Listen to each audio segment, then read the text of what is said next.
and we're gonna get our service started for today. So once again, our service today is once again, how do you deal with rejection? How do you deal with rejection? It's something that a lot of us can say that we have gone through at one point of our lives, and it's something that I'm really excited to talk about in this conversation today. And so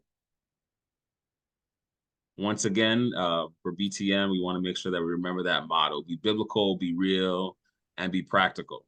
Don't tell us what you want us to hear, okay? Don't tell us what we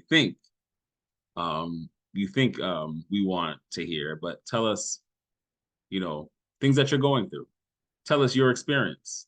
And as we go through this conversation, we always want to realize that even in the topic of rejection, right? How are we similar? How have we, even though we have different names, we have different faces, how are we very much the same in terms of the experiences that we face? And how can we help each other along the way in terms of this journey? Okay. And so with that, let's pray. Let's pray to get started. And let's just ask that the Holy Spirit be with us in our conversation for today. Dear Heavenly Father God, we just want to thank you. Thank you so much for all that you do in our lives. Thank you for the love that you show, the compassion.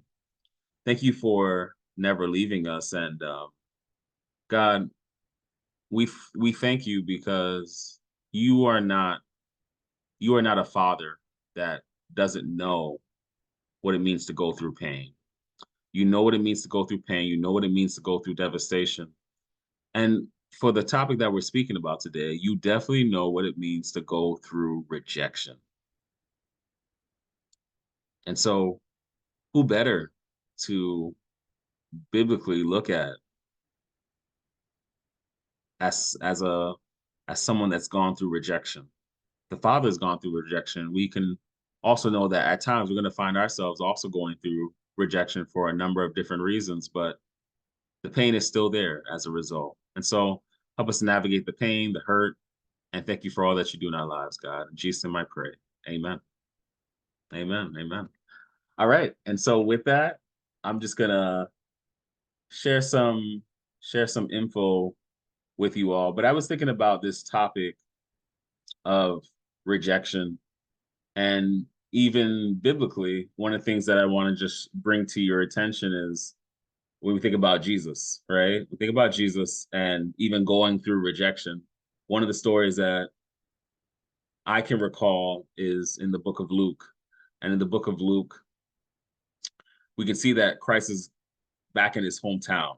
Christ is back in his hometown. And the scripture simply says that a prophet, a prophet is without honor in his own hometown.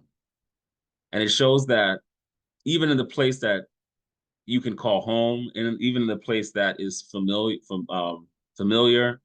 even the place that you would think that the most people appreciate you or see you, you can still face types of rejection. And if that's in our just our familiar places, our safe spaces, imagine other places, strangers, and so on. So today I just want to give you some examples to start up our conversation, and then I'll put that question in the chat for everyone. Here we go.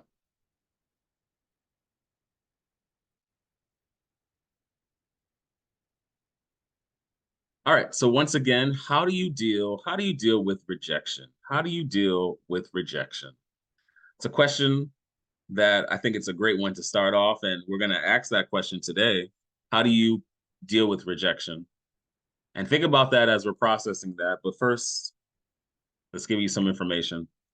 It says here that rejection is when we seek out a connection and the object of that connection turns us down. I'm going to read that one more time. Rejection is when we seek out a connection and the object of that connection turns us down. All people experience forms of rejection all throughout their lives. Whether they are turned down for a job they wanted, some people can relate, turned down for a date, that relationship that you wanted, that person, that was your person, and you were turned down. Or experience a friend or even a romantic partner ending their relationship. Sometimes rejection can be harsh, and the rejecter might be rude or cruel in their rebuff. Other times, they may let us down gently. But even so, as gentle as somebody can be, we all know that we can still hurt from the experience of grieving the loss of something that we really wanted. Understanding rejection. Emotional rejection is the feeling a person experiences when disappointed about not achieving something desired. It is commonly experienced in a quest of emotional relations, such as among couples, in social and group settings, or in the professional world in terms of advancement. All right. So now we're going to talk about different types of rejection, different types of rejection. And as we're going through this, I want you to take a mental note. Take a mental note of like which are the ones that really like stick out. Like, you know what, Devonte, these are something that really connect with me. It's something that I've experienced. For some, it may be something you've experienced a long time ago. For others, it may be something that you're experiencing right now. And so let's talk about some of these examples here. When many people think about rejection, they first think about romantic relationships. And so here are some instances of relationship related rejection. Rejection from a stranger. Can anybody relate? If you ask a stranger on a date and they simply say no, that is a form of rejection. It's upsetting, but at the same time, you may be able to roll with it, move forward, because you didn't really know them that well to begin with. But how about this one? Rejection from someone after a few dates. Someone might agree to a date and then either decline or ghost you after a couple dates. Okay. And so as a result, this tends to sting more because you were getting to know that person even with those few dates that you had. And how about this one? Rejection from a long-term partner. One of the ones that's just really painful. More significant rejection occurs when you and your partner are in a committed long-term relationship. And then they end that relationship. Sometimes the relationship is fizzled out and both parties see it coming. Other times, one person feels blindsided about the breakup. Regardless, breakups can be stressful and difficult for everyone involved. All right, let's keep on going. The next one is social rejection. So we spoke about romantic rejection, right? Romantic examples of that rejection, but now we're talking about social rejection. And this doesn't necessarily have to be anything romantic. It can be the friendships, those relationships that you have. It says here that not all relationships are romantic. And here are some examples of social rejection. When someone doesn't want to be your friend, being dumped by a friend can be incredibly painful. Sometimes friendships end due to circumstances and can gradually lose touch, but other times friends experience a conflict and end the friendship abruptly. Let me give you a quick example of this that talks about one aspect of it. I remember being in elementary school, and in elementary school, I don't know what it is. It was like we were all obviously in the same class. You stay in the same class throughout the day. I had this very special friend in fifth grade. We laughed about everything. It was like I would laugh and move my body to the right, and he would laugh and move his body to the left. And when we were both going at the same time, it was like both of us looked like we were being electrocuted all at the same time, just boom, boom, boom, boom, boom, boom, boom, you know?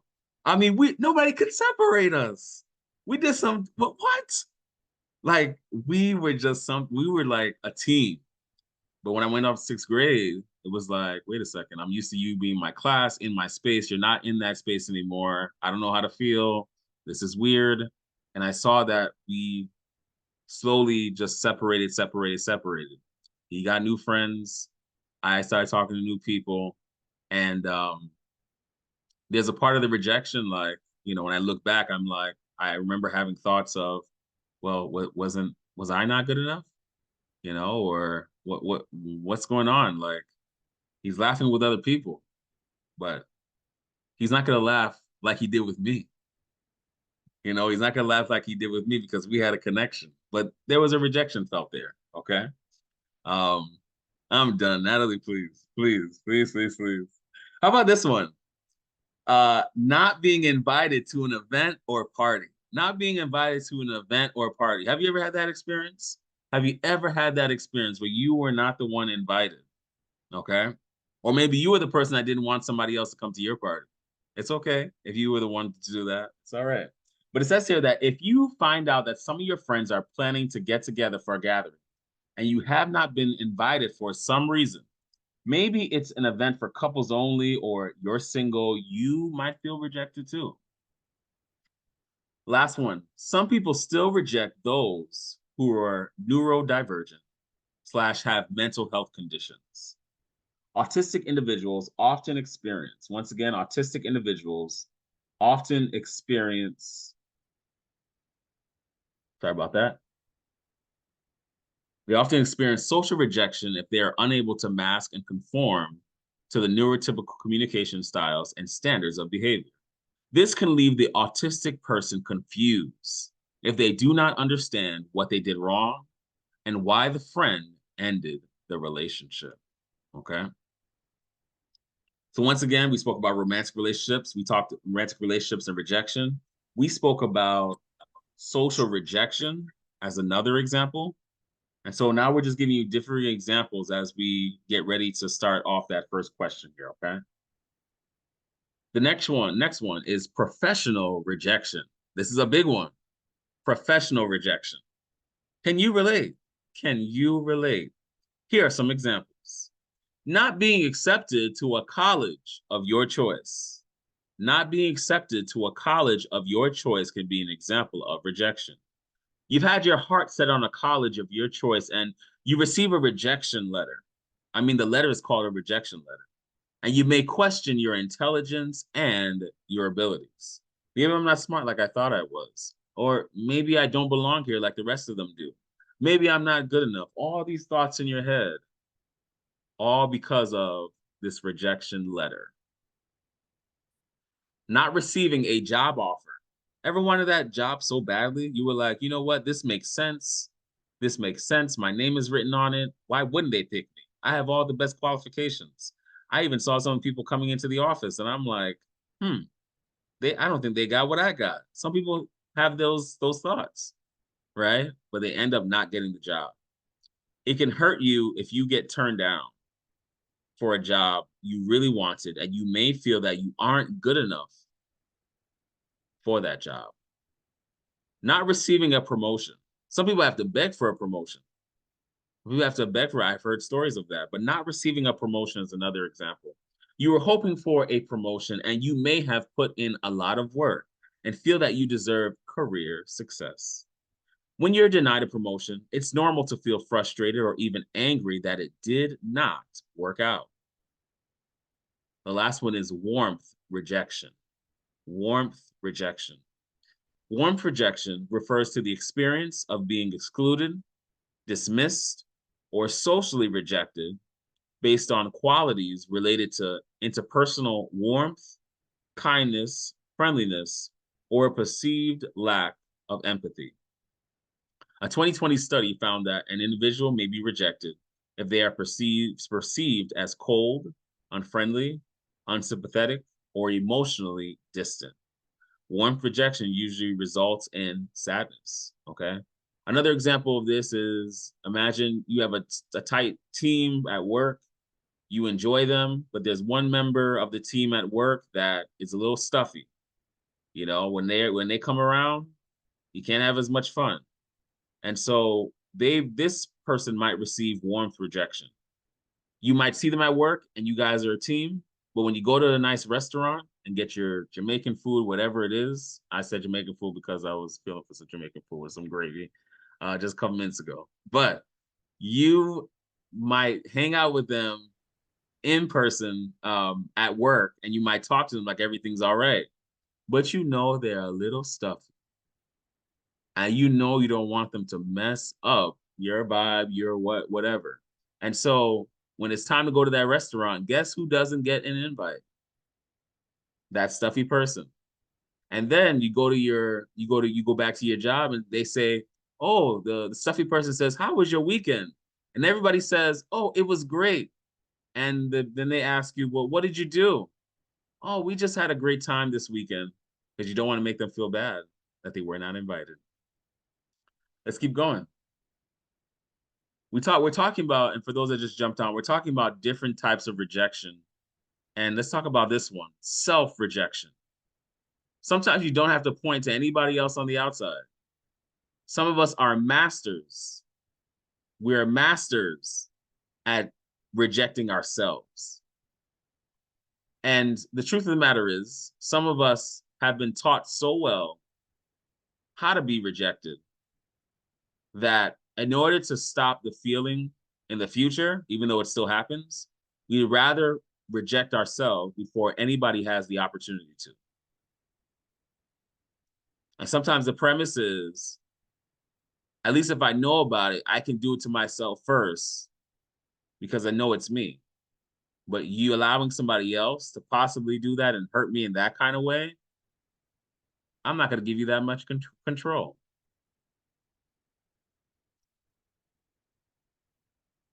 Self-rejection. And last two, competence rejection and parental rejection. Competence rejection and parental rejection. Competence rejection refers to a form of social exclusion and rejection that occurs when an individual perceives or experiences being dismissed, excluded, devalued based on their perceived lack of skills, abilities, intelligence, or effectiveness in handling certain tasks or situations. This type of rejection can lead to feelings of inadequacy, diminished self-esteem, and often triggers anger. I'm gonna leave that. I have an example for that too, but I'm gonna leave it for later. And this one is the last one I have here, but it's probably the biggest one: parental rejection. Parental rejection. And this moment, before we go into our questions, I just want to talk about parental rejection. Many times that we are experiencing rejection from from current experiences of the people in our life present, we need to always ask ourselves this question: do I feel the way I feel? Am I hurt the way I've been feeling this hurt because of just this moment?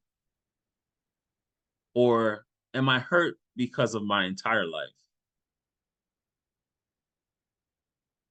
Because the truth of the matter is that there is sometimes a reality with the fact that rejection's happening in this present moment.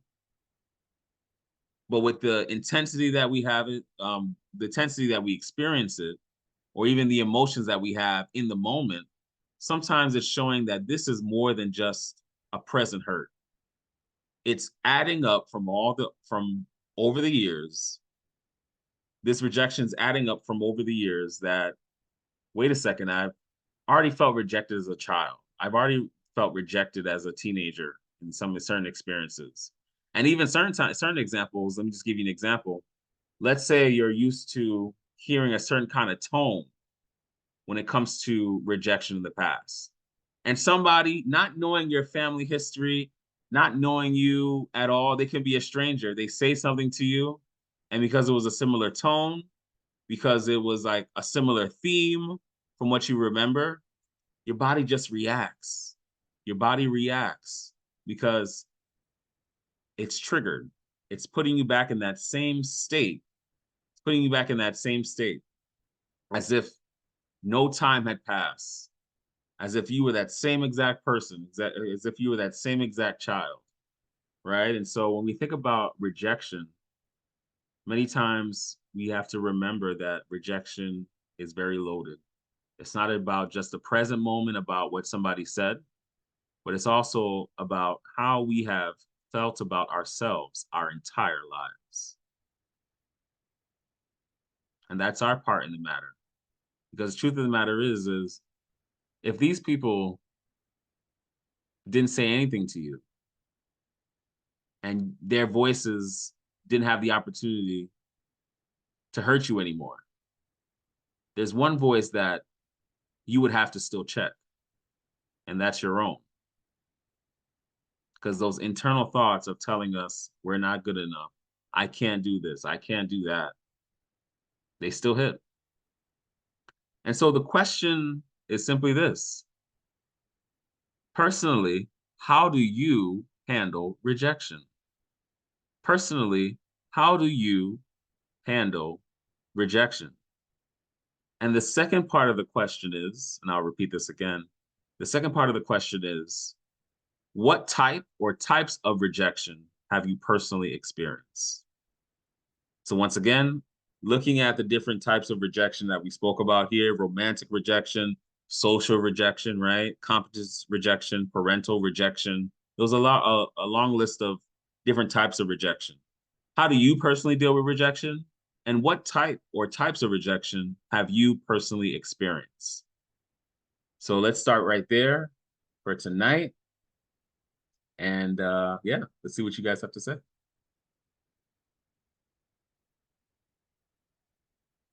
All right. Natalie, why don't you start us off for tonight? Okay, so how I deal with rejection is what you said about like self-rejection. Mm-hmm. Like I try not to put myself in situations where I think the answer will be no, because I've been like told no so much in my life where I'm just like, all right, I see this, I see these like characteristics of the situation, so I'm not Mm-hmm. gonna put myself in that again. And all the rejection, all the types of rejection that you mentioned, I've experienced all of them. Um, I would say like some sting more than others. Like I think I've come to a point where like competence rejection bothers me less, Mm. or like it was three types, right? Yeah. There were a couple, maybe like five or six. Yeah, like that, but like I would say like romantic rejection is like one of the harder ones for me, Mm-hmm. just because like that I guess like that need it's harder to get like validated just because it's like it's just hard to find people like that you connect with, or if things could go well then it could go left. Mm. So I think that's been like my struggle. And repeat that last part. You said things can go well and then it can go left.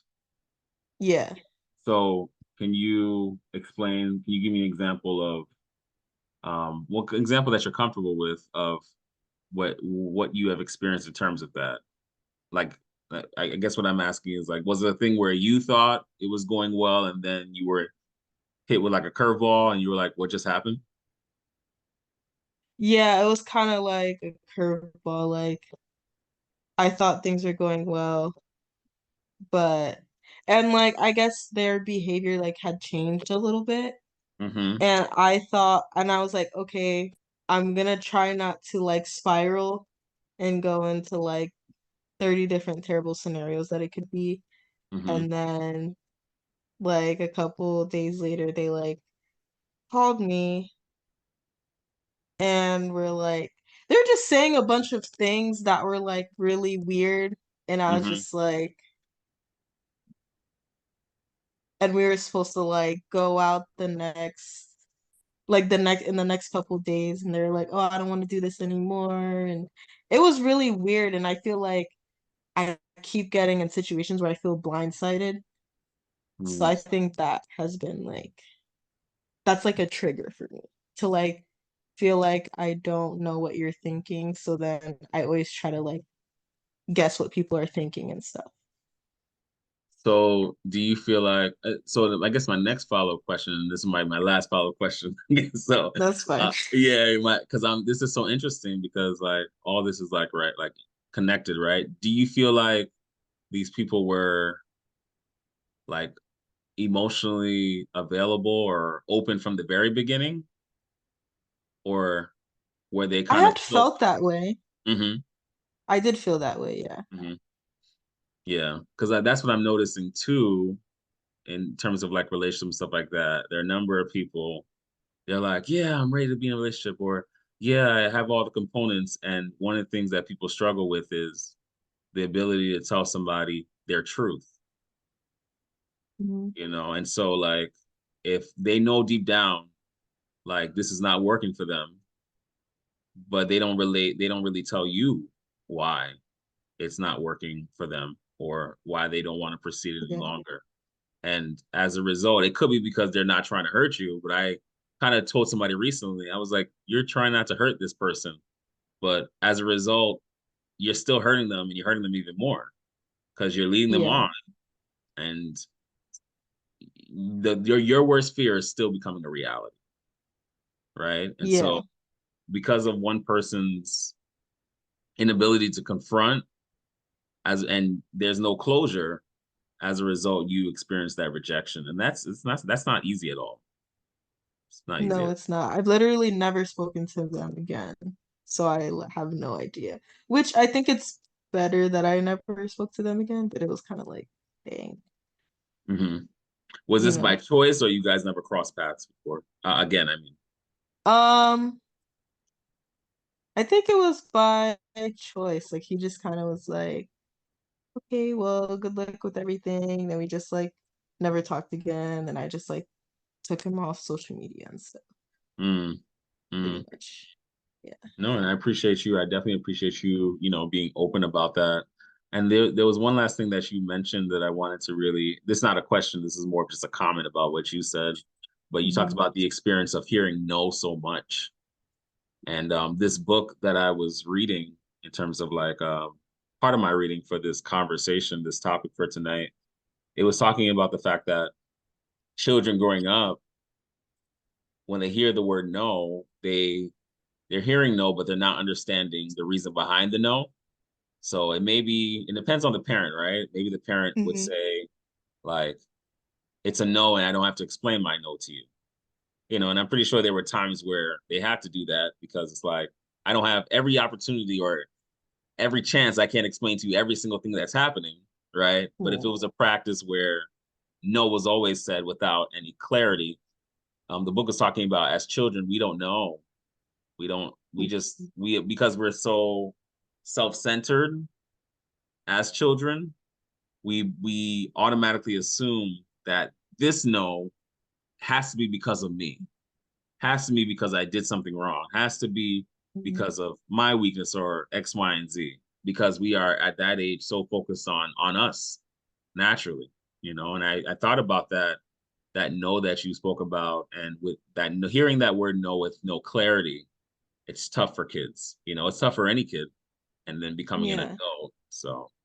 Yeah. Well, just one last thing I'll add. I will say when I do experience situations like that where I Hmm. hear no and there's not an explanation, like after like I get like down about it, later on I'll be like, it like takes me back to I feel like when I was younger and I would have Hmm. like these intense feelings of like, I don't understand, I don't get it. And like, like having Caribbean parents, like when they tell you no, they don't tell you why, because they're like, you don't question me. So okay. I never connected those two things, but thank you. I connected them. No, no, no. Yeah, I didn't know. Like, and we're actually supposed to do a different topic. Funny enough, we are supposed to do a different topic, do part two of another service today. And I was Oh. speaking to somebody earlier this week, and I was just like, I felt like, no, we need to talk about this. And then I realized while I was doing my reading and everything, I realized that I needed this service more than anybody.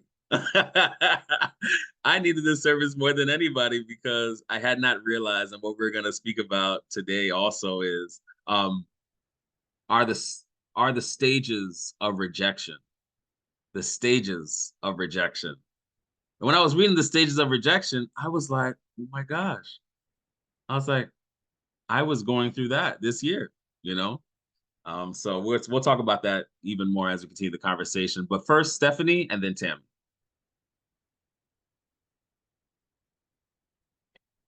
Yeah, so I've recently been introduced to pickleball. I don't know if anybody knows pickleball, but Okay, I go am. ahead. Oh Lord, the first time I went with this couple, a husband and a wife.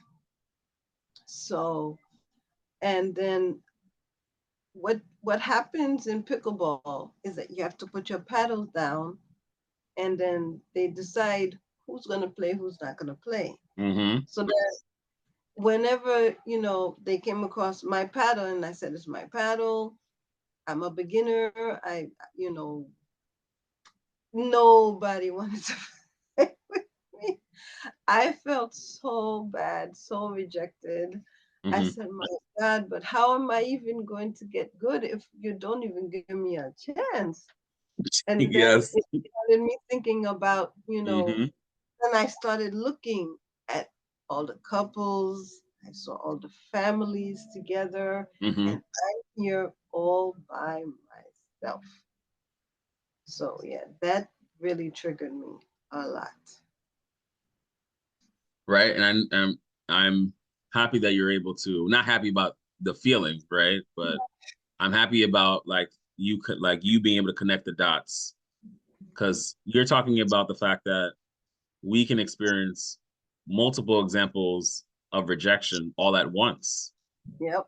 right? So it's not just one dimension, it can be multifaceted where I'm engaging in this activity with people, and depending on who's there, Mm-hmm. depending on who I am and my experiences, what I bring to the table, right? So you experience the rejection of these people they could very well, and at certain times be able to be open to teaching somebody. But there are other times where they might say, hey, I don't want to teach. I just want to play, you know, Exactly. with people that, or might be experienced as me or more experienced, but doesn't mean I'm not open to teaching you. But in this moment, like they were not open, right? For example. So that's one form of rejection. And then, like you were saying, you might already feel a type of way about family aspects. Yeah. And like, okay, these people have this amount of family, and I might not be experiencing that, or there's a longing that I have as well. So that can definitely be tough when you're trying to balance multiple forms of rejection. Yep. Yeah. It And was that is, hard. yeah, and That thank you so was much for bringing that up. I did not even think about that. The fact yeah. that people might be dealing with multiple aspects. Yeah, thank you so much. Tammie, go ahead.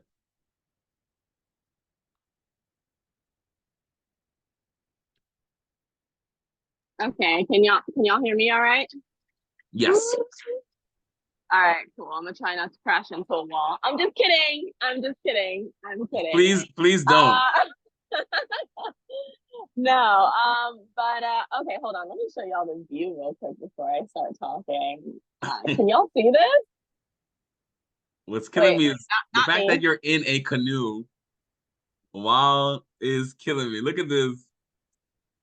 I love it. I love it. I love it. And, anywho, Yeah. so By the so way, yeah, we're gonna put that in the stream. We need to put like that view on the stream. Okay. I'm crying. Okay, y'all can still hear me? Yes. Okay, good. Yeah, I definitely want to thank everybody for sharing so far. So I can definitely relate, especially to the experiencing multiple at once, and experiencing all of the forms of rejection that we talked about just now. Mm-hmm. I would say for me, the ones that have stung the most, I think.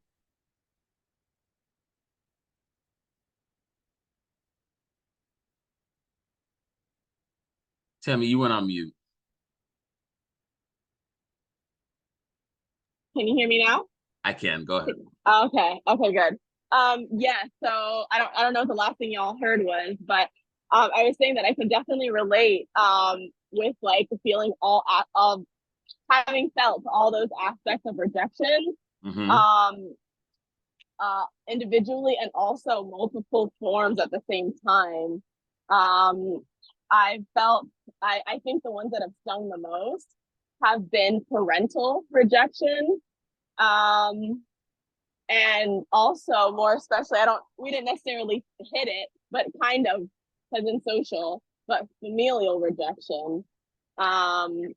I would say, like, I don't know, growing up when I was younger, they called me the little secretary of the family, because I was Mm-hmm. always trying to organize events for the family to get together. Like, I would organize my cousin's birthday get-togethers and this and that. And I was always trying to keep my family together, keep us, doing social things together. I even had a small part in our family reunion back in the day. Oh my God, this dog just jumped in the water. Sorry. But as I got older, our family just really kind of started to distance themselves. Everyone started kind of going their own direction, physically and like emotionally and mentally. So I think that was really hard for me. Even up until, I mean, I think I've processed a lot of it, so it's not been as, I haven't been thinking about it as much. But especially up till last year was extremely hard.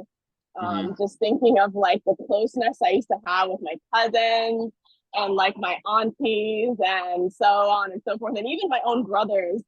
I think that was really difficult because that's your family, that's your blood, anybody and everybody, like relationships can go, like in terms of love relationships with a significant other, you can lose friends, and that really hurts, especially, if you've been with them for a long time, you've been friends for a long time with someone.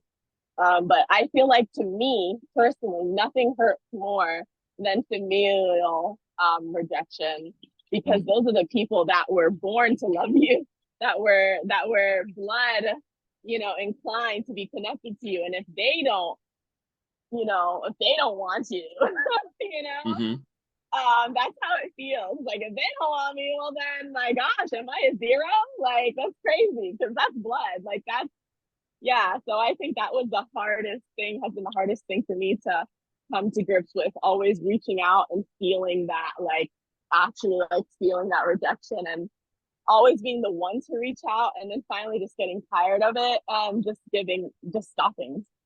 So I think that's been like a huge process, and I've definitely sought therapy in Jesus, amen, for learning how to process those losses. And life comes in ebbs and flows, so I hold out hope that one day family connections can be restored and strengthened, and I pray for my family every day. But that's something that definitely hits mega hard. It's feeling that kind of rejection for me personally. Mm-hmm. So, And yeah. Tammie, before you go, Uh-huh. so how has that affected, like, maybe outside relationships, like positively and negatively, like based on your experience growing up and being the one to bring people together, and then your family not coming together? How has that impacted you with your own friendships or so on, positively and also negatively, learning from that experience? Um, can I be honest? That's all I'm uh, asking. Honestly, as much as I hate to say this, Hmm. it's actually made me. I think I'm a very extroverted person and very like outgoing, very social with people and whatnot. But I think it's made me introverted. It's made me more introverted as a person. I'm a lot less open to people now. I'm a lot more guarded, and I take a long time to respond to people in social situations. Like, sometimes I don't reply to calls or texts for days, and it's not something I'm intentionally doing, but I feel like my body and soul are tired. Mm. And like the connections I've tried to make all my life that were the most meaningful to me almost kind of feels like they came to naught. So like I just feel so drained, and I don't have the energy sometimes. Like, I love receiving the text messages and the calls and seeing someone reach out to me when it does happen. But then Hmm. I feel like, as crazy as this sounds, then I become an emotional hoarder. So like I keep those texts on unread, so that I can look back at them and cherish them. I'm like, someone reached out to me. Someone like thought of Wow. me and like cared about me. And I literally will leave it on unread and just keep looking at it like when I'm feeling really low.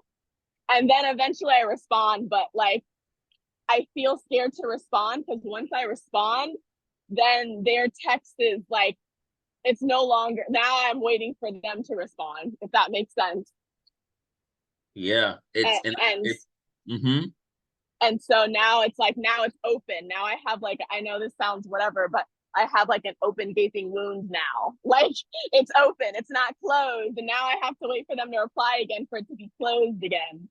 Yeah. And I actually am having, I don't know, I'm processing that, but I definitely have a hard time with that. And I didn't really understand because, you know, people would reach out to me like, girl, you take forever to reply back.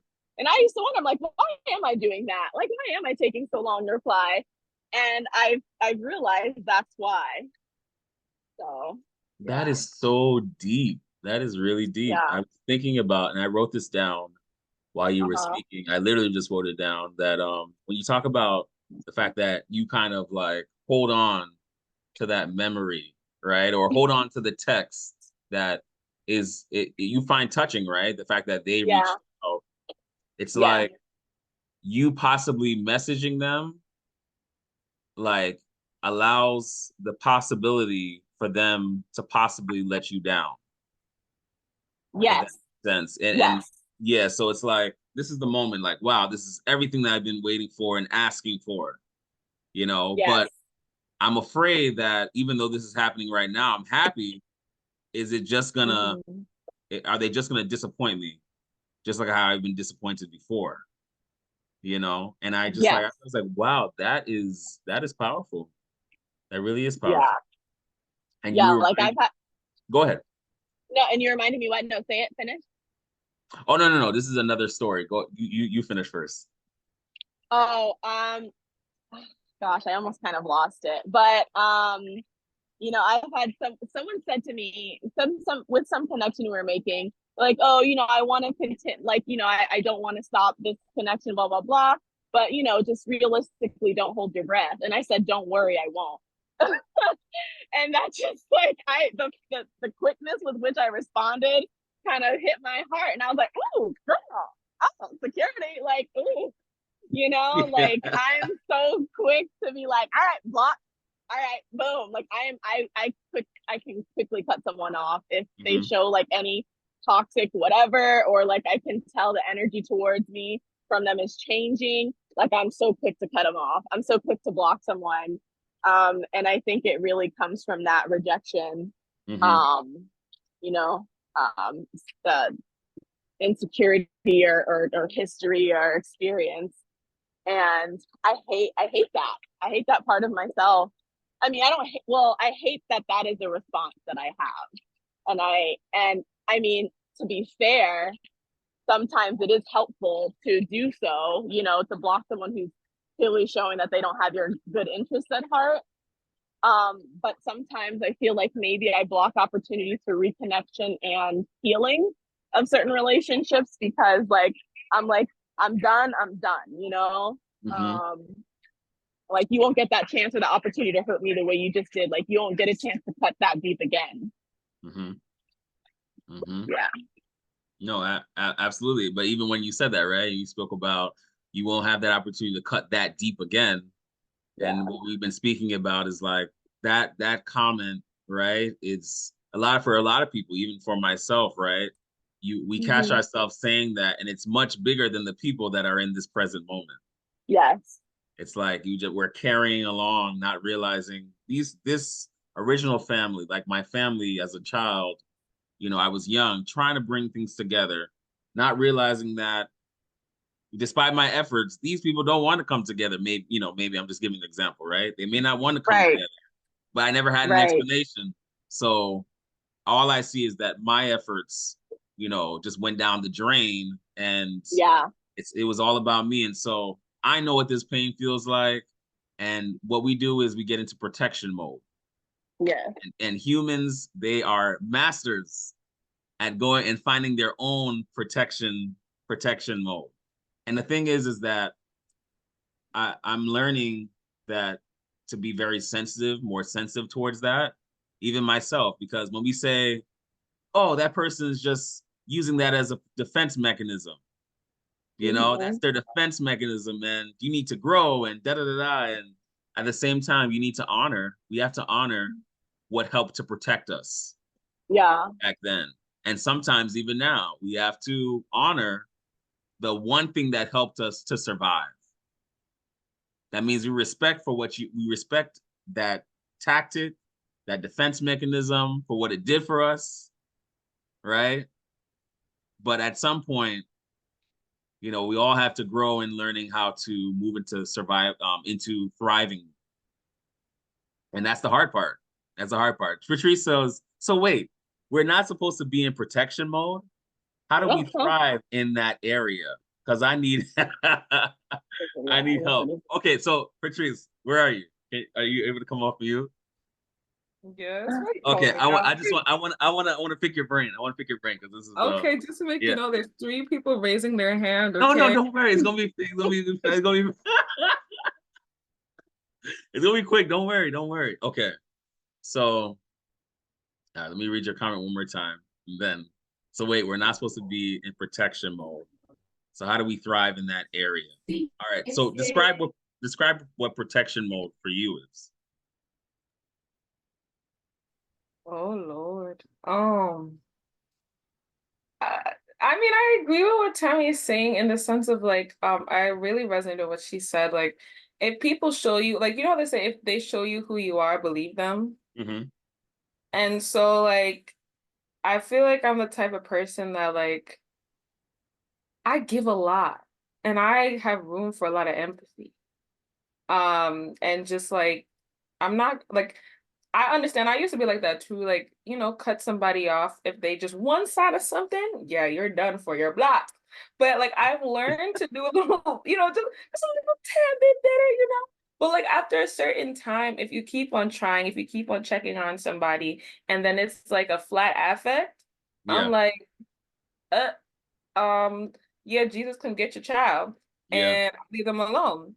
But I realized that that's also like a part of protection because like if you really think about it, like I'm way too offended by the fact that the person might be rejecting me in some way.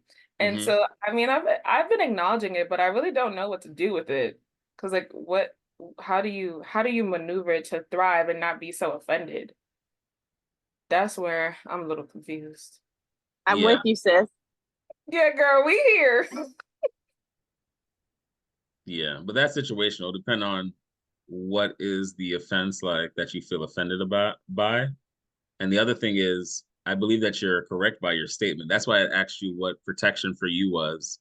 Now, if protection for someone is a wall where the only person that's allowed in that wall is just you and nothing can come in, then that's not a quote unquote a healthy form of protection. But if the protection is more of a fence, where there's a door to the fence, where you own the property and you can let people in and out and see what kind of person they are they imperfect, but also can be loving and can grow? Okay, I'll let them in. As opposed to, I see this person, they were toxic the first time, toxic the second time, and still toxic 10 years later. I'm not saying you wait 10 years, but the protection is there to say, I have a gate. I let the good in, and I keep the bad out. So I think there's nothing wrong with that form of protection, right? Because you're not, even Christ wasn't just left open, just, oh, come, do whatever you want to me. Like, that's not what Christ did. And I don't think he calls us to do that. But I think a person have to be honest with themselves.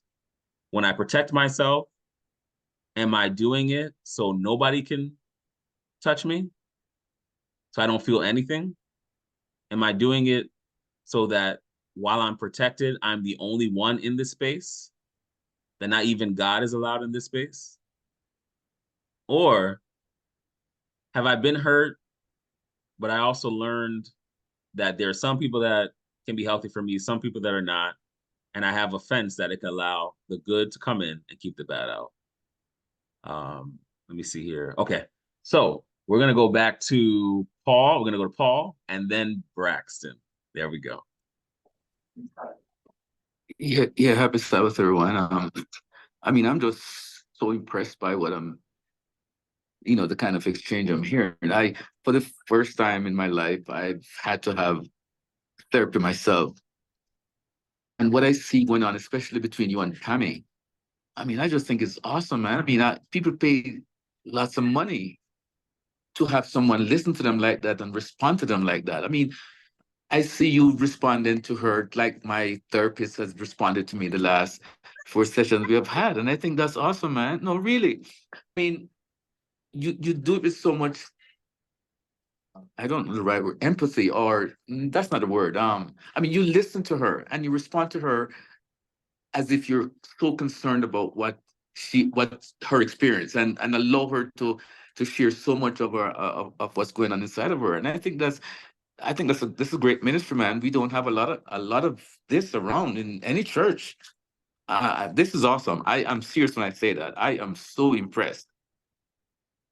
Thank you Thanks so for what you're much. doing for the young people, man. I'm an old Hey, man, but you know, I mean, I never had this when I was going through my issues as a young person. And to know that young people have somebody like you, I think that's fantastic, man. And I appreciate Tammie, expressing herself the way she did. You can see the seriousness of it, the emotions involved.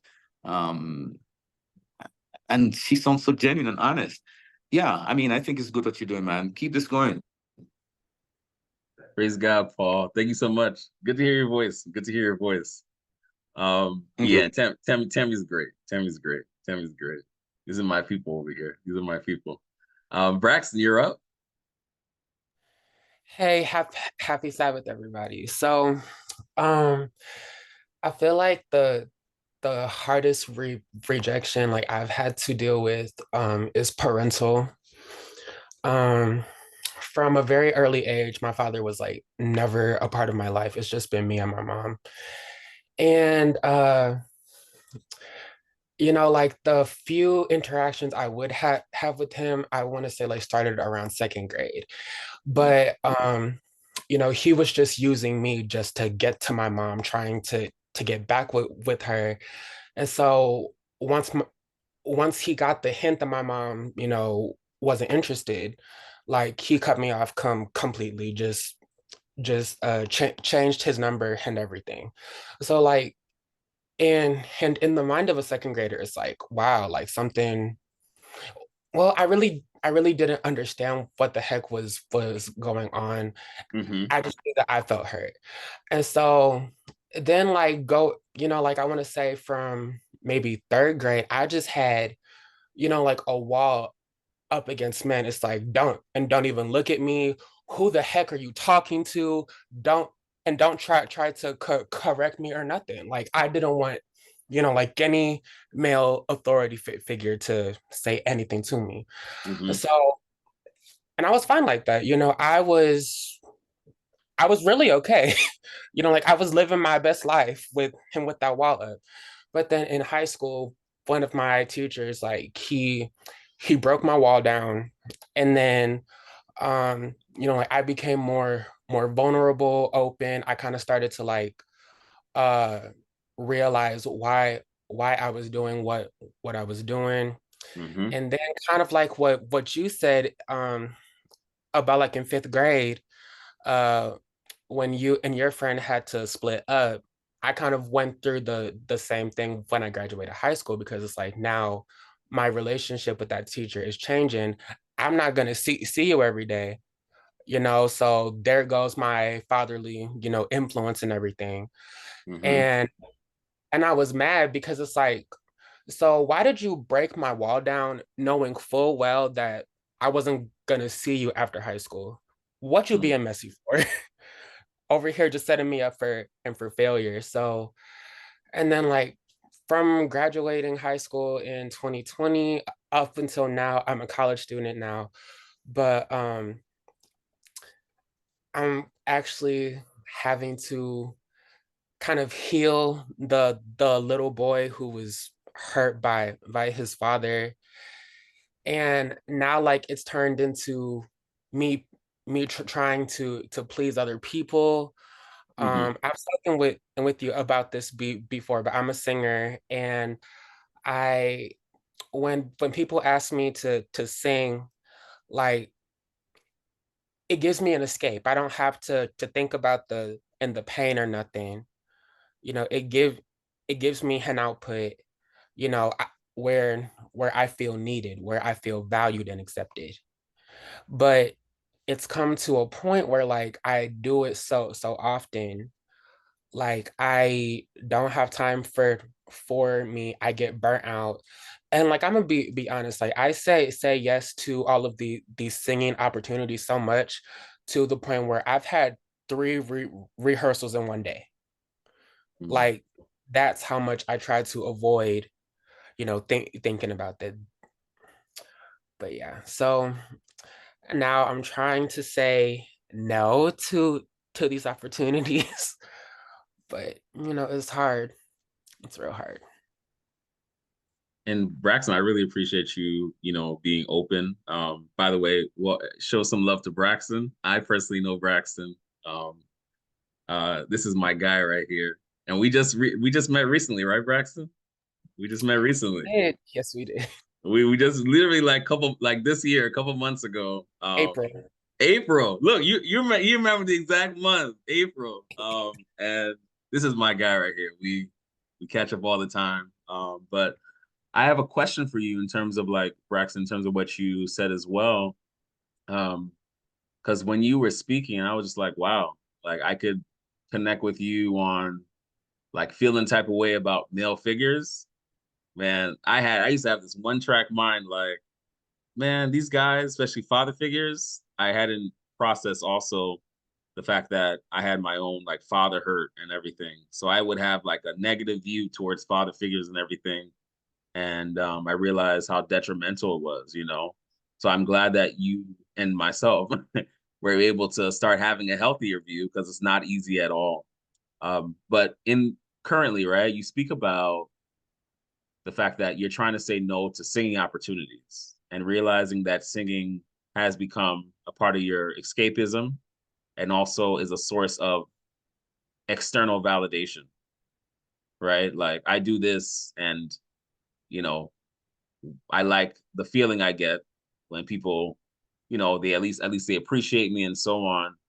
So what are some of the struggles that you have now that of saying no to those people in terms of singing? Like what are some of the struggles or fears that you might have? So let's start off with that. What are some of the struggles and fears of saying no? Um, I feel like one of my biggest fears from saying no, it's like I'm not gonna be valued in people's eyes because I feel like I need to continuously do something to like make people accept me and everything. So that's the fear that I currently have with that. Hmm. Yeah, absolutely, absolutely.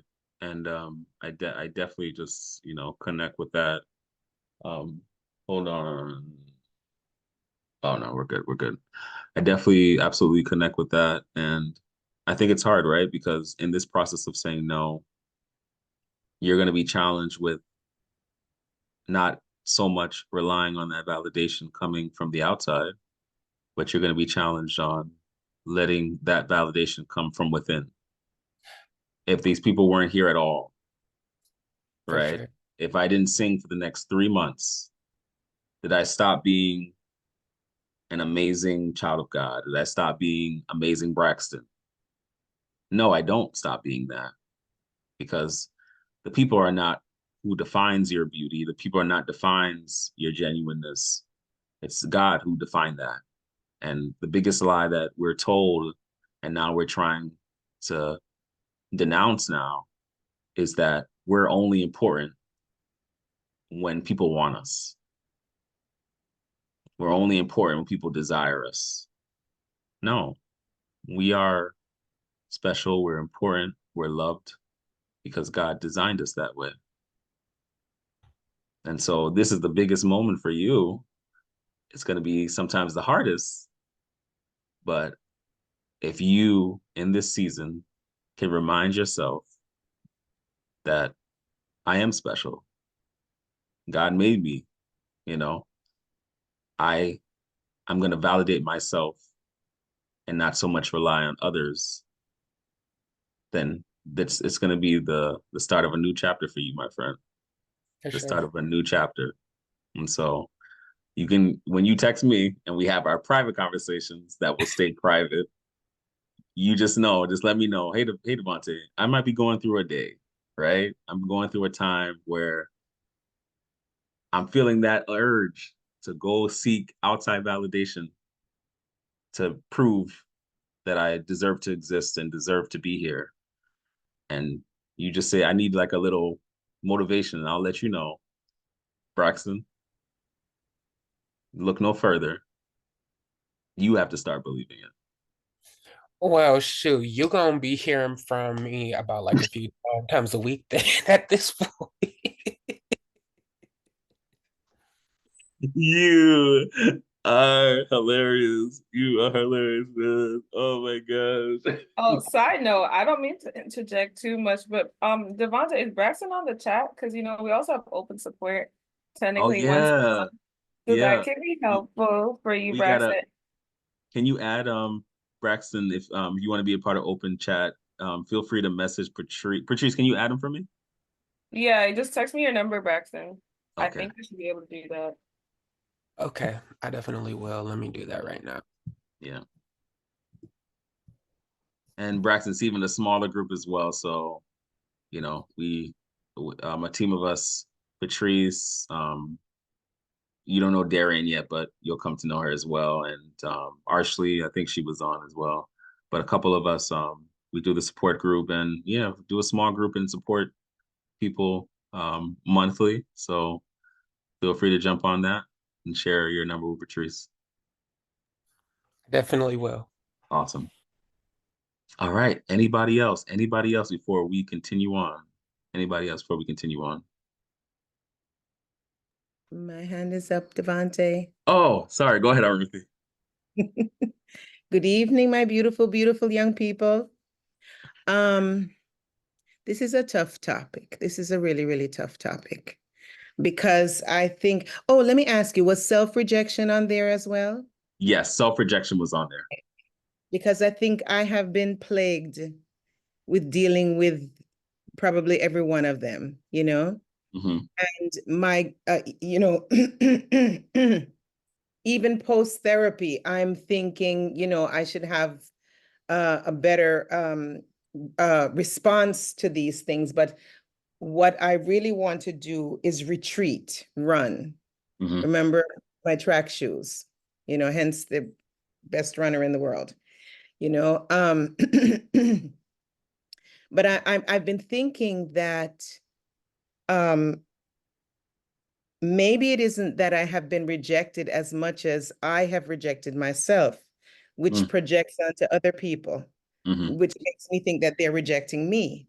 So I am I'm interpreting whatever is said or done as if it is a personal attack on me, when really and truly I'm the one that's feeling like I'm unworthy, And so even now, post-therapy, not post-therapy, because you always got to be with therapy, but I'm thinking that, yeah, I still struggle with that and I don't know what to do with it. And that's so important that you bring that up because that's like one of the biggest strongholds. Like, yes, it's one thing for us to receive that rejection externally, but the rejection we experience from our own selves and our own voices is so powerful. I think I had mentioned this in the Bible study before, but in the beginning of Christ's ministry in the Gospels, after he gets tempted in the wilderness, right? He finds himself in the temple. He finds himself in the temple, and he's reading from the scroll from Isaiah. He's reading from the scroll from Isaiah, and at this point, he's telling them that I came to set the captives free. Came to relieve the poor, he's telling the people in the temple these things. And one of the things that I recognized when I was reading it was, in any temple, right? And this is me even thinking about present day, they're not only visitors sometimes, but there are people, there are believers there. And I thought about it to myself, believers still need to be reminded that Christ came to set them free. You know, they have taken the name, sometimes they get baptized, but they still are not experiencing the reality of that freedom. And sometimes it's because of the chains that are set on us, but even our self-rejection is a chain within and of itself. So you can get baptized, and what Christ did for you on the cross sets you free. But the other part of it is that Christ cannot force you to live a different life. He can't force you to have a different mentality. All these things you have to surrender to him. And so our self-rejection, right? If self-rejection was a prison, and Christ's death on the cross said, I'm going to set you free. I have this visual of the prison being there. We find ourselves in this prison of self-rejection. Christ's death is the door that is left open. But you can't be totally free if you never leave the prison doors.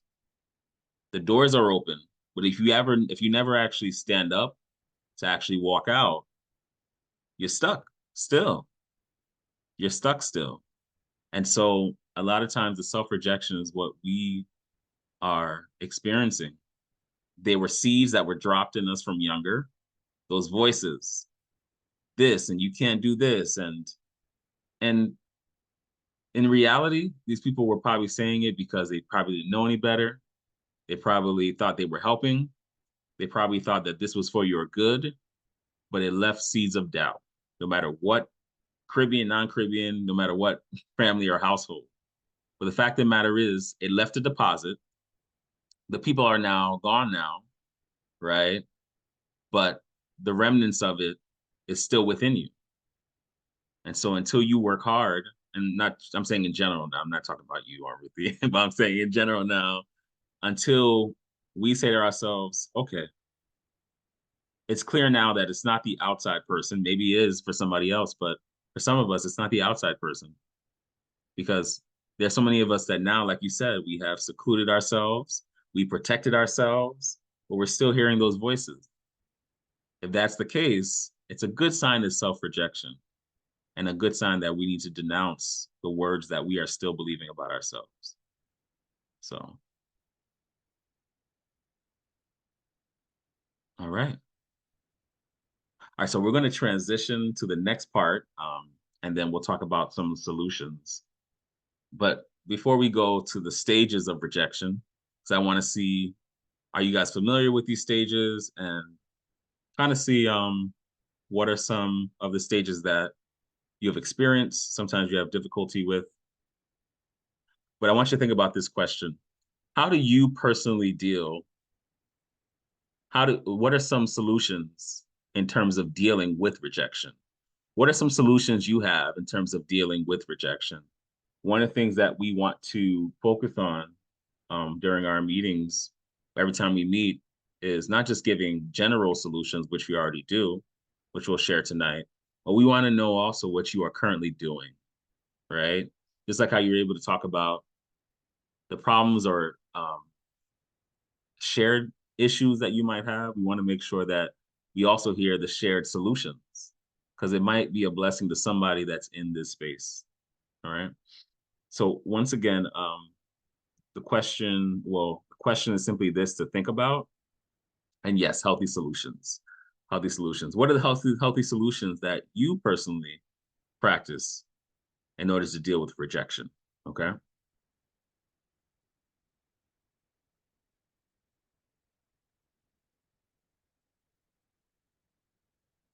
So think about Is this that.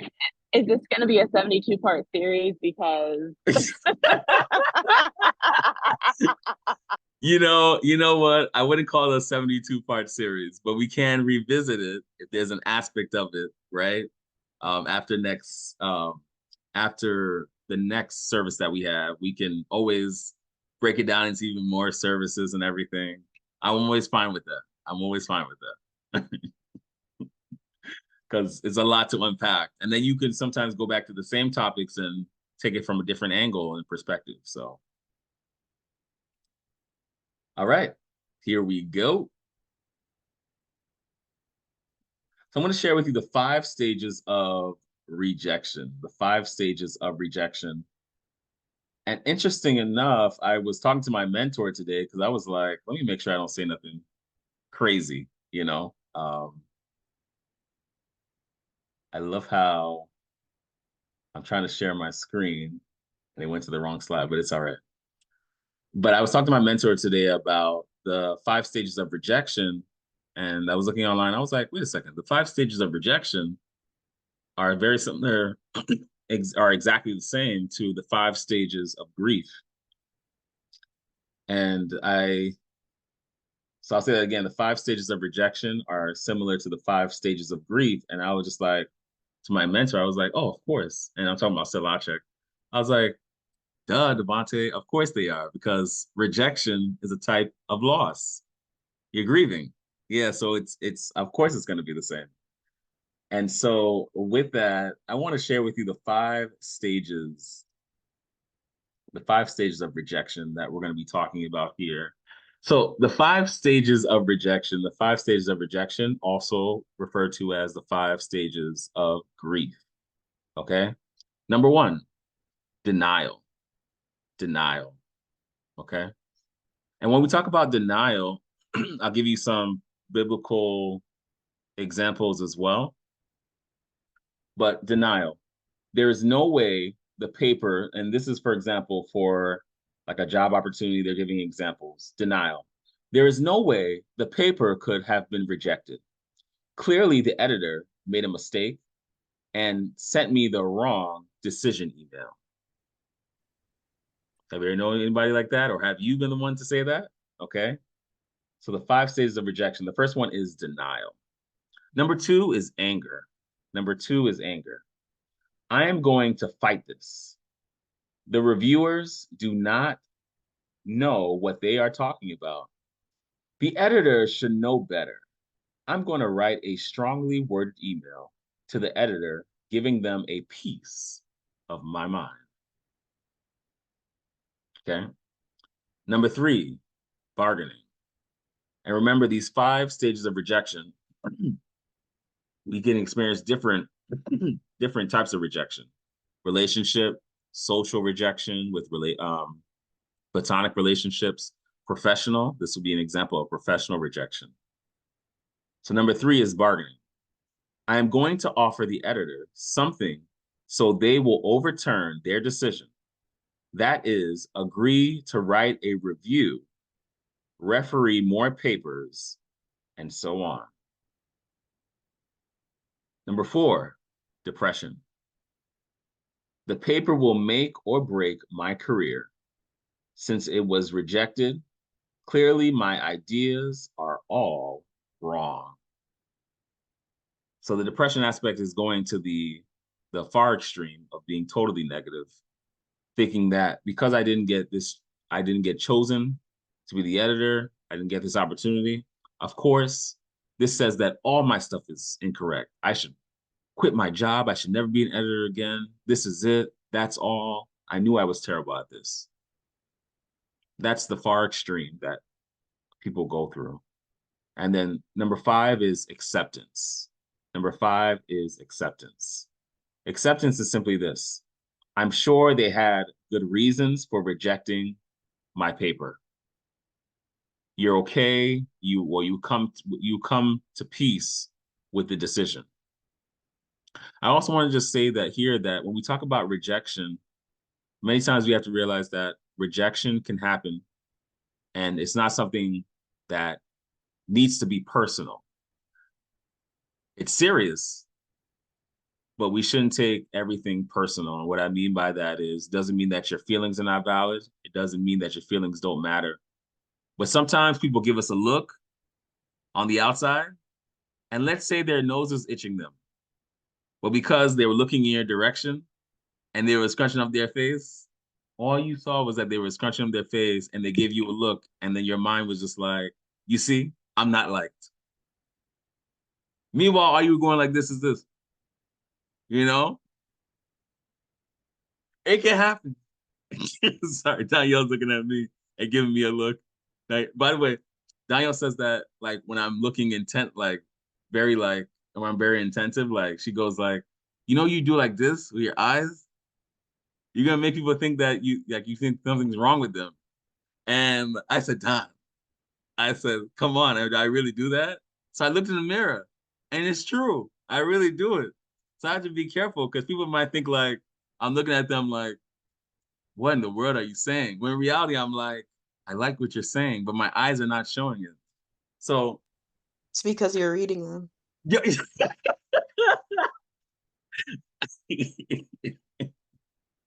But the fact of the matter is that we have to really investigate the rejection that we experience. Investigate the rejection that we experience. What did this person feel? Was my experience correct? Were they having a separate experience? Are they going through their own stuff? And so as a result, they're being mean spirits to everybody else around them, right? It's not something for you to stress out about, but it's something for you to investigate before you go to the far extreme of just saying you're a terrible person, you did this. So just giving those examples as well. Yeah. And here's the other thing, Sam, this is a really good point you said. Sam said here that I think depending on the type of rejection I experience, I skip over some of those steps. Now, understand with these steps of rejection, they do not have to happen in order. They do not have to happen in order. They can happen out of order. So you could, let's say, skip the denial and go to straight acceptance, right? Some people can experience anger and denial and bargaining, and then not accept it for a number of years. So it just depends. And I was asking my mentor today this simple question. Even though people will sometimes skip these steps or it won't go in order because of people's life experiences, I said, what if there's a person that is not good with dealing with their emotions? Can they also skip some of these steps in terms of the first initial ones because they simply never feel comfortable expressing themselves? And he told me that that wouldn't be crazy to think. It would be actually something that people should actually like consider. You might go straight to acceptance, and somebody might be like, "Wow, they do a great job. They do a great job of dealing with the reality of things. They're able to move on." But it's very possible that you have two people that are able to do that, but one person is able to do that very quickly because they don't like sitting with their emotions at all. So that can be a reality too. All right. So any question? I'm not gonna say any questions, but any reaction to the 5 stages of rejection? Anyone that comes to that really gets your attention? Anyone that you can really say that, hey, one of those stages is really something that I want to explore more? Anything that comes to your attention before we talk about solutions? Ruthie, go ahead. I just want to make sure that I understand this. Yes. Acceptance is the goal, right? Yeah, you call acceptance as a goal. Okay. Yeah. Okay. All right, good. Yeah. Yeah. Yeah. If you calling it acceptance is like the reality of it, yeah. I may not be saying the most perfect way, but accepting the reality of the situation. Accepting it and then not this making the decision not to be hurt by it. Yes, but I'm still thinking about that sentence, not to be hurt by it. Well, is it possible to be rejected and not can I say taking it personally or Yes, not taking it personally. And then another part of it is being able to move forward. yes. So acceptance would mean accepting it and moving forward. Moving Yeah. forward. Yeah. I want to be careful with like words like moving past it, right? So Can I interject? I had a question, but can I interject? I think I could answer Woody's question. mhm. And so, based on what you guys were saying, like when you think about these, there's a therapeutic model called dialectic behavioral therapy. And when you think about acceptance, dialectic means two things can be true. So you can still technically feel somewhat hurt, but it doesn't affect your functioning. Whereas if you're at a level of offense, sometimes it affects your functioning and will like just in kept like it will just be like you're preservating over the thoughts more and more, and it's impeding your functioning on how you should really maneuver through a certain situation. So acceptance is probably like in DBT, but I'm assuming it's the same thing. It's just accepting that this is the case and feeling your emotion at the same time. um my question though, I don't well, hold on, before I ask my question, actually, really, does that make sense? Say the last part again. You said feeling what? Feeling accepting and then feeling what? Feeling your emotions at the same time. So knowing that two things can be true. Okay. Okay. All right. Yeah. My question is for anger.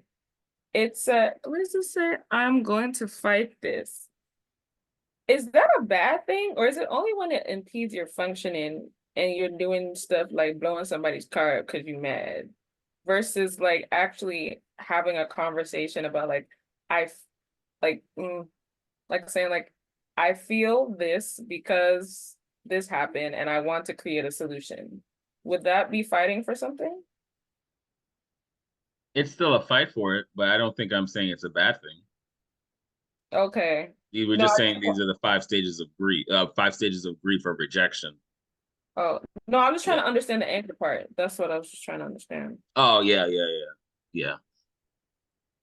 Because I do believe that there's definitely anger within and of itself is not a bad thing. I think it's the approach and how the anger, like what you were kind of pointing out, if it's disturbing your everyday functioning, is this something that like is taking up your entire life? It's consuming your life. I think those are some more questions. Are you being extra petty about it? Or Yeah. are you trying to think about blowing up things? Like when it starts getting very like dangerous, and those are some things that you, of course, you want to caution against. But an anger over injustice, fighting for what's right, I don't think anything's wrong with that. I think Okay. if anything, yeah. So yeah, to answer that aspect, yeah.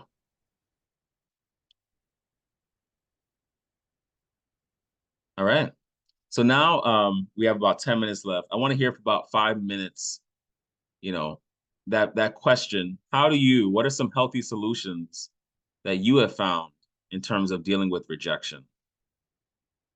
Take about 5 minutes. What are some healthy solutions that you have found that have help you deal with rejection? Are you still taking raised hands, or you just shout it out? Oh yeah, I'm taking raised hands. Go ahead. I wasn't sure if that was from before. No, it actually, surprisingly, funny enough, I just lowered it and then I raised it up again. So. Oh, okay. Mm-hmm. I thought you were like rowing. I thought you were rowing your boat and then you forgot to put it down. So that's why I Not my was. boat. I was. That's true. But also, Are you still in I the raised water, it by the again. way? Are you still in the water, by the way? I am. Oh, okay. I am. Hold on, y'all. Let me show you this view. Can y'all see? Can y'all see it? I can't tell. There you go. Yeah, we can see it. We can see it. Okay. Yeah, so healthy ways, Lord knows. Work in progress. But it's so funny that this is the topic, very timely, I might add. Or maybe it's always timely because message, right? But I would say a healthy, y'all can still hear me, right? Yes. Okay, good. I would say one of my ways of processing certain forms of rejection, for example, parental rejection.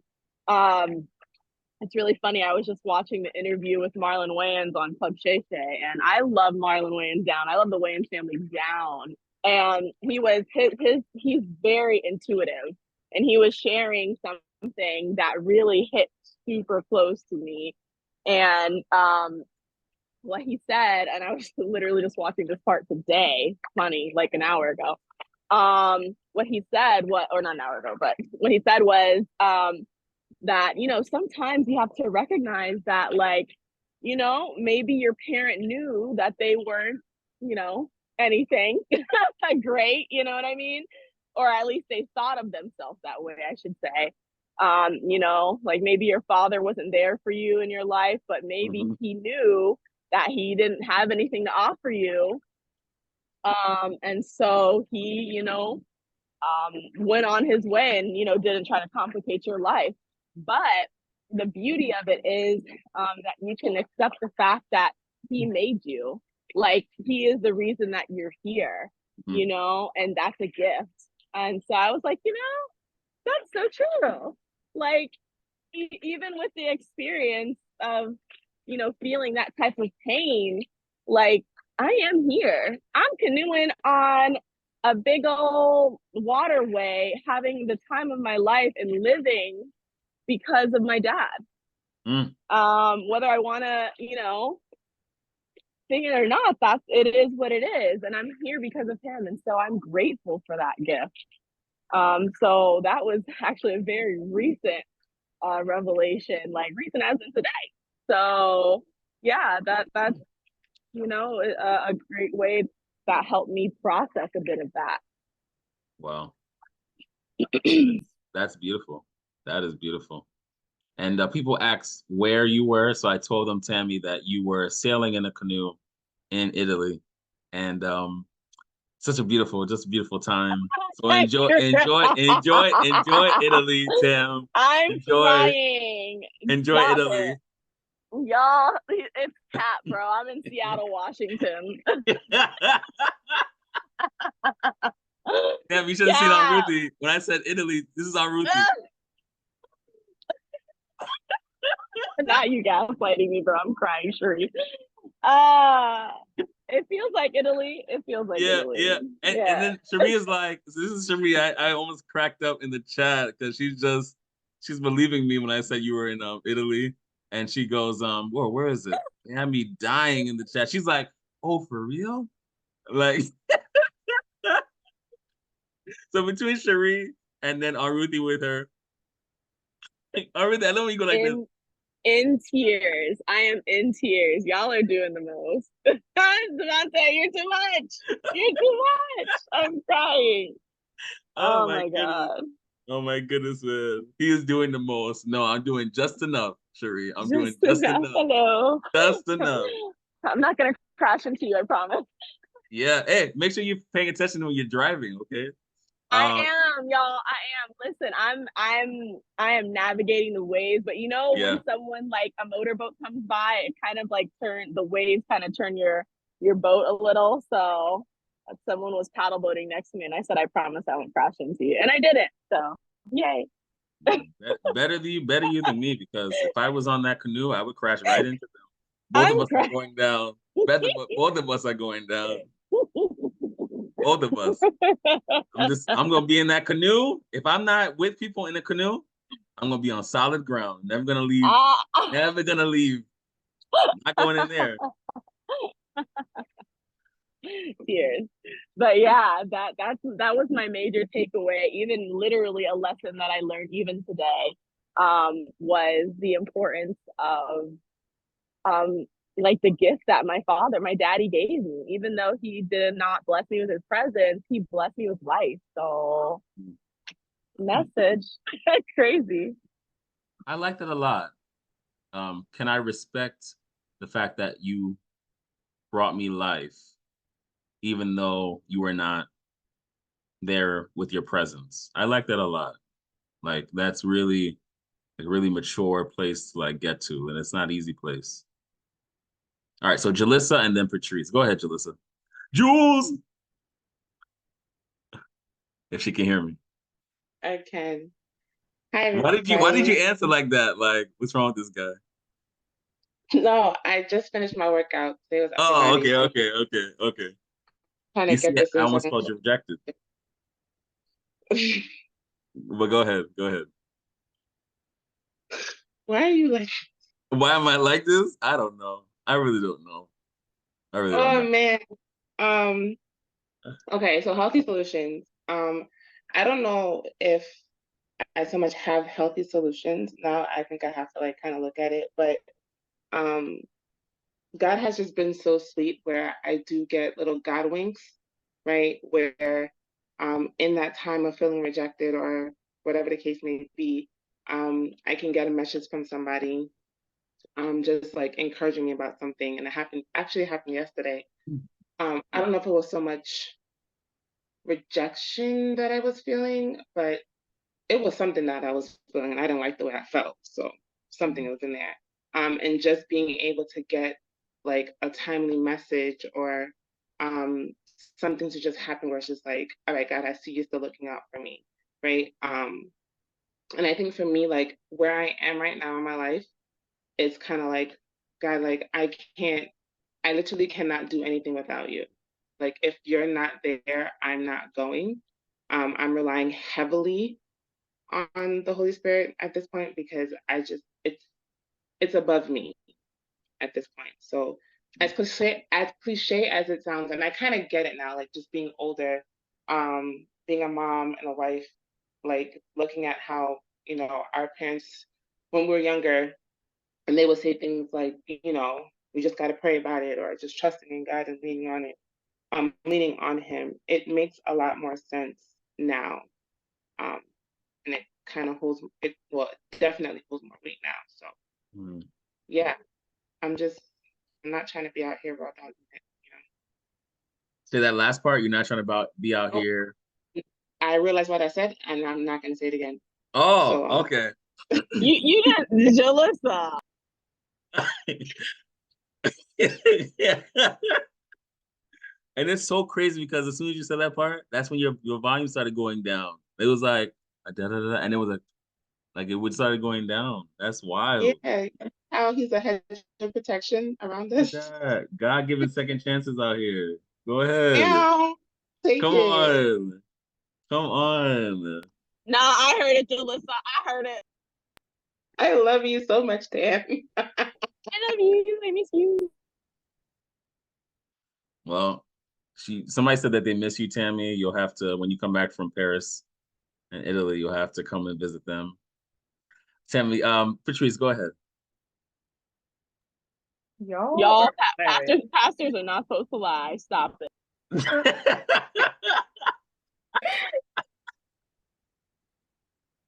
Oh my goodness. You one of them new age pastors. Oh my gosh. Not did anyone catch it. Sheree being messy. Patrice, go ahead. Okay, I have two things that I think are working well. One is practical, and one of them I kind of it's more biblical and spiritual. I put in the chat, but Mm-hmm. the first one is really honing into the people who are safe around you, and I know everyone doesn't always have that, but really honing in to just have someone tap in, because sometimes you see our brains are real funny. And sometimes like we feel like we're being rejected, but the gag is it's our fear of rejection and it's not really happening. And so you might want to have a friend to check in with to be like, hey, like this is happening. These are the feelings that are arising. And can you let me know if I'm being crazy or not? And so that has been helpful, like just having someone tap in with you. And feel free to put it on the chat, you know. We got the right, yeah, that's my favorite line, Tammie. Feel free to put it on the BTM chat, like, hey, y'all, I don't got nobody to talk to really, but I'm feeling this and I just want to like check in. I think that's so important because community is really great. And the Bible talks about where two or three are gathered, the God is here, and God will give you the wisdom if you don't have it. Okay. But the second thing is, Lord, okay, it's gonna be a journey. I'm gonna say that before I do anything else. I put a scripture in there because this has been a scripture to help me through the years dealing with offense. Um, because my rejection, like Braxton, like I reason with like not reason, that's not the word. I resonate, that's the word, with you because like I understand what it's like to like not have your father present. Though I can tell you this, I have a slight switch of a story because God did a thing with me. And I'll give a real quick testimony only because it makes sense for this scenario. Rejection was a big thing that I felt, especially as a teenager, you know, trying to find yourself or whatever. And when I went to school, I just end up in a Bible study. I don't know how I got there, y'all. I just end up in a Bible study.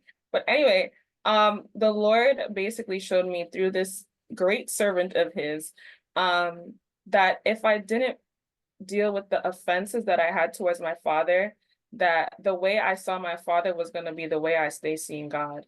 And I was like, oof. And so from there, I've been going through a journey. What was that, 2018? And that was one of the scriptures that kind of held it down. Now, a lot of things happened in the midst of that, but it went from me like getting mad at the fact that I know my father knows where I live. I know that I have contact information to the point where I called him today and we was busting jokes randomly because my mother was like, get off my phone, stop harassing me, call your father. And so I did. And I felt comfortable enough to call my father because we've done the work. Um, and so I say that to say, to highlight what Jalissa said, ask the Holy Spirit. He is sovereign and gentle enough to comfort the brokenhearted. And he will guide you in the way that you need to go. And so that's for me, for my testimony. And I hope there's some lessons that you learned in the midst of it. I'm done. Yeah, I definitely learned a lot from that. I'm still at the point where like I'm trying to forgive this man. Uh, but that's gonna take some time. But um, it makes a lot of sense when you said um that like you started to kind of get mad at God, or not get mad at God, but see God in the same way as you saw your father. Like I kind of realized I started doing the same thing. Oh no, I was mad. I was real petty. Oh my God, petty is. You should do a sermon on petty, Devonte. Please do. I call it, are Please you do. petty? What should it be? Are you petty? You petty? Like, Yes. how you do it? Yes, yes, yes, just that, exactly that, exactly that, yes. And well, look, at my church, I am the king of petty. And I am, period. So y'all, we're not supposed to be hype. We're not. This is what we're gonna do at 12 o'clock tonight. We're gonna change these wordings because Yeah, yeah.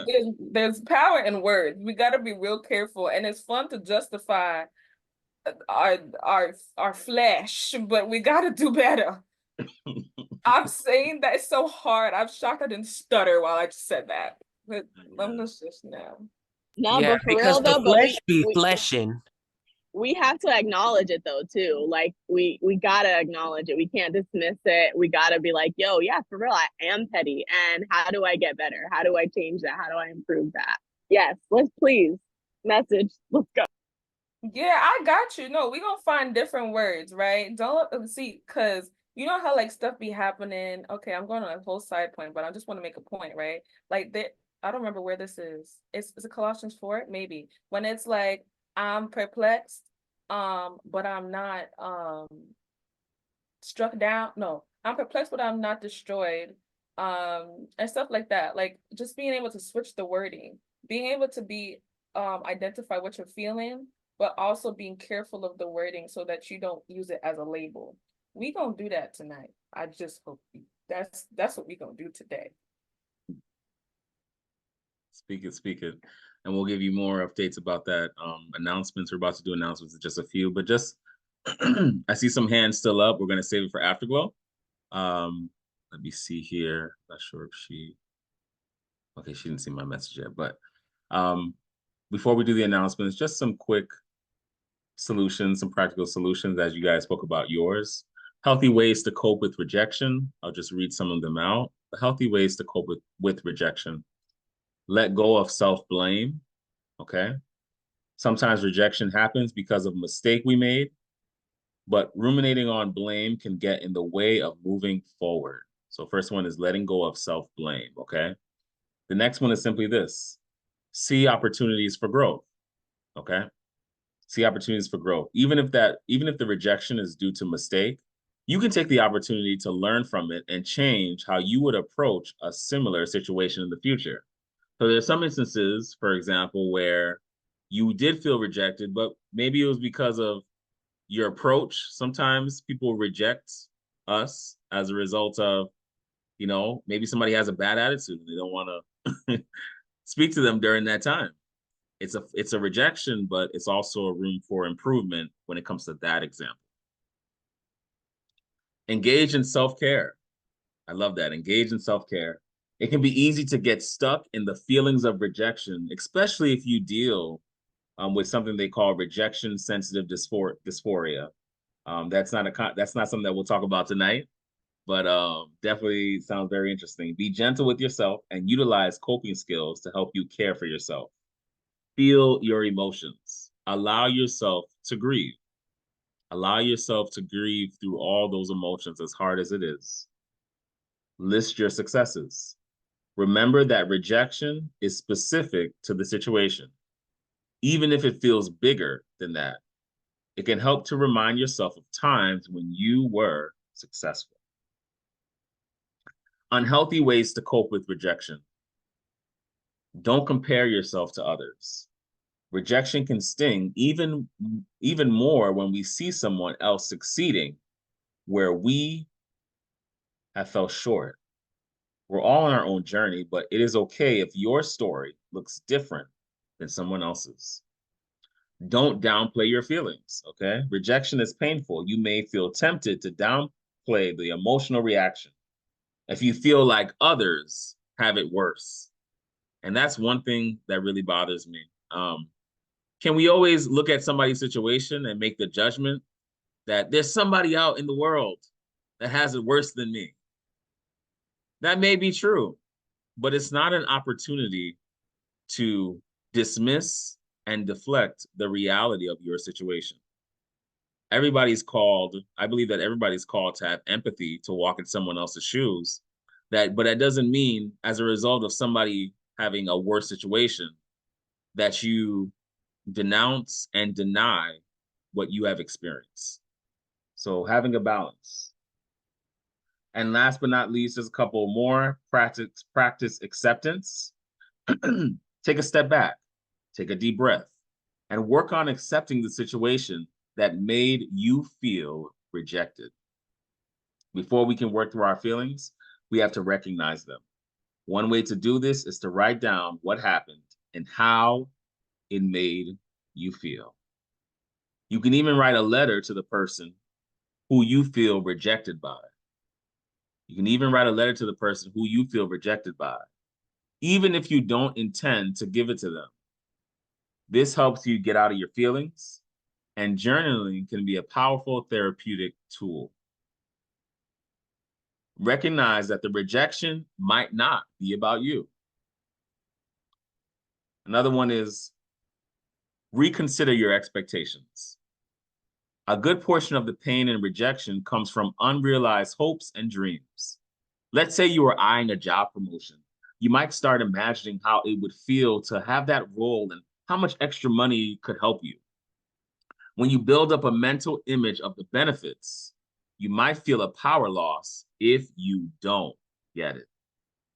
It can help to recognize that a lot of the pain is from not getting what you have expected, rather than from the perceived rejection itself.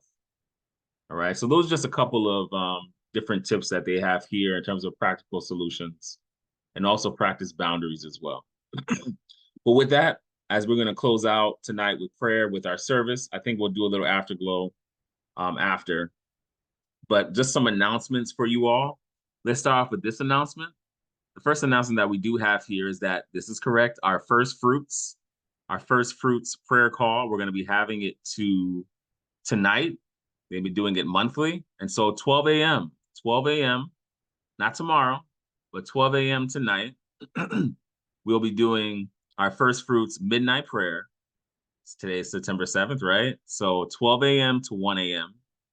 And Patrice, Charlene, the rest of the crew, they are inviting you to come. And there's power in prayer when we all come together. And prayer is very important because it's that time where even though humans can use their free will to either do good or evil, this is an opportunity that humans use their free will to call out to God and saying, God, come on my behalf. Come on my behalf. And do what you do. Show out. Deliver. Heal. Set free. So we ask that you join us if you can, September tonight, 12 a.m. for the first fruits. Also, just a couple of announcements. Book club is back. Book club is back. So this Monday, we've been on break for a couple months. But this Monday, we'll be starting again. We'll be starting again. So we're asking you to join us for a book club this Monday at 7 p.m. 7 p.m., okay? And hope that you can make it. Also, Bible study will be back September 17th. So that's going to be the week after. It's not this week. Book club is this Monday, 7 p.m. Bible study will be September 17th, and we'll be covering the book of Revelation, okay? We'll be covering the book of Revelation, and we're excited about that because it's from a little bit different perspective, okay? A little different perspective. And so, yes, Bible study Revelation, we'll be covering that September 17th, giving context, having that conversation, going over the basics. So we're excited about that too. Chanel and I will be tag teaming. And so September 17th, Bible study will be there. Also, we want to just encourage you. You can always donate to breakingthemold@gmail.com. We're on Zelle. And so if you would like to donate, give towards our ministry when it comes to retreats and so on, when it comes to just regular expenses as well, we ask that you give, to breakingthemoldministry@gmail.com, okay? And as we come to the close of my announcements, I just want to let you guys know that for the next 2 weeks, next Saturday and the Saturday after, I'll be preaching at Breath of Life SDA Church in Stamford, Connecticut. So I'll be preaching at Breath of Life SDA Church in Stamford, Connecticut. And so I'll be covering both of those Sabbaths, September 14th and September 21st. So if you're not too busy, right? I wish I had a flyer. Probably the flyer will be here this weekend. I just don't have it yet. But I'm just letting you guys know that if you can make it, Breath of Life SDA Church in Stamford, Connecticut, either one of the weeks, but the first sermon is entitled, Let Me Breathe. Okay. First sermon is entitled, Let Me Breathe. And the second sermon is entitled, I'm Alive to Tell the Story. I'm Alive to Tell the Story. And so, yes, please check it out. We'll share the link if you can make it, but if you can't make it in person, come on out. Won't let me breathe until the 28th. Patrice, please. Bro, we on record. I put acronyms for. Don't worry. We'll take it out. We'll take it out. We'll take it out. We will definitely take it out. So I will share that flyer as soon as it's finalized. But yes, I'll be in Connecticut, and just let us know. I have to find out if they're having food at the church both weekends. I think they are, but I'll finalize that too. If you do want to stay to eat and everything, just let me know, because they usually ask how many people from BTM and stuff like that do you expect to be coming and everything. So just let me know so we can make some arrangements. But no pressure if you can make it. No pressure if you can make it. But yes, that is all for our announcements today. We're grateful that you guys were able to come on and engage in this conversation tonight. And let me just